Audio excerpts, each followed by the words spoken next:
Ça s'est fait de manière tout à fait fortuite, puisque c'est lors d'un colloque organisé ici en 2008. J'avais fait relire ma présentation par l'historien Hubert Gerbeau, et dans cette présentation, j'évoquais Sully Brunet.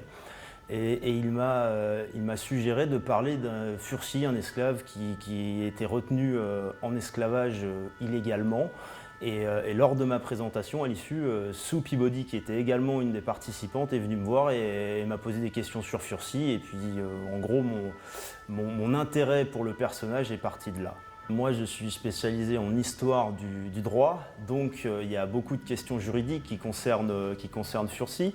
Je dirais un double intérêt. Le premier, direct, c'est-à-dire que ces procès à lui qui le concernent et toute la procédure revêtaient un intérêt particulier pour moi, et notamment certains arguments invoqués, comme le fait qu'un Indien ne puisse pas être retenu en esclavage, ou le fait que un esclave ne puisse pas toucher le sol de la France, le fameux principe du sol libre. Donc là, il y avait un premier intérêt, et le second intérêt, pour moi toujours juridique, était plus basé sur les conséquences de cette affaire, c'est-à-dire que Desbassins, qui est un des acteurs principaux de cette affaire, a eu des responsabilités après l'affaire Furcy, notamment dans les années 1820, puisqu'il devient un personnage important puisque son beau-frère est Premier ministre, et il va contribuer à réformer beaucoup de lois coloniales, et notamment les institutions, l'administration et la justice coloniale. Et quand on lit ces textes,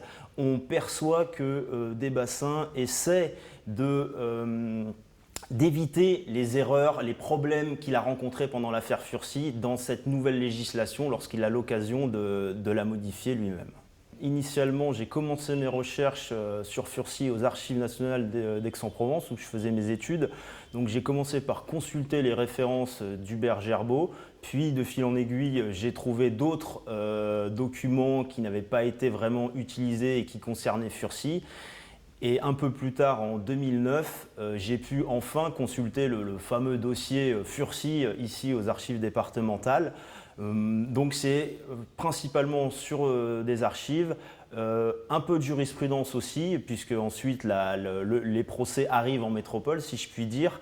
Et enfin, au détour de certains documents un peu plus confidentiels, je travaille notamment en ce moment sur la publication des mémoires de Sully Brunet, et donc lui-même s'épanche un petit peu sur l'affaire Furcy et nous donne des éléments plus personnels. Donc c'est un peu tout ce mélange de documents sur lequel je travaille pour Furcy. Ce qui représente pour moi, en tout cas ce qui pourrait représenter, c'est un symbole peut-être pour La Réunion, pour l'histoire de La Réunion, puisque déjà il a une histoire assez singulière, mais aussi extraordinaire. Et ce caractère, c'est un vrai héros de roman, Furcy. Et tout ça est renforcé, on peut avoir une certaine fascination pour son histoire, d'autant plus qu'il reste beaucoup de zones d'ombre. Furcy, en gros, n'a pas encore révélé tous ses secrets. Furcy, un symbole, mais un symbole que je qualifierais peut-être d'ambivalent. D'ambivalence, Furcy est complexe, un personnage complexe comme son histoire. Donc si sa lutte contre ses oppresseurs, sa persévérance là-dedans a un côté admirable, Furcy ne lâche pas. En aucun cas, l'historien peut affirmer, au regard des documents dont il dispose, que Furcy se soit à un moment ou à un autre érigé en tant que héros de la lutte contre l'esclavage. Lui-même ne s'est pas érigé vraiment comme un symbole. Il n'a pas été l'instigateur d'un courant ou d'un mouvement abolitionniste. De mon point de vue, il faut considérer Furcy comme un homme de son époque. N'oublions pas qu'une des premières choses, ce qu'il fait après son affranchissement à Maurice sous l'administration anglaise, c'est de devenir propriétaire d'esclaves. Donc, à l'époque, c'était quelque chose de relativement commun. Il a simplement, on va dire, utilisé des moyens légaux mis à sa disposition pour prospérer dans ses affaires, pour vivre sa vie d'homme libre.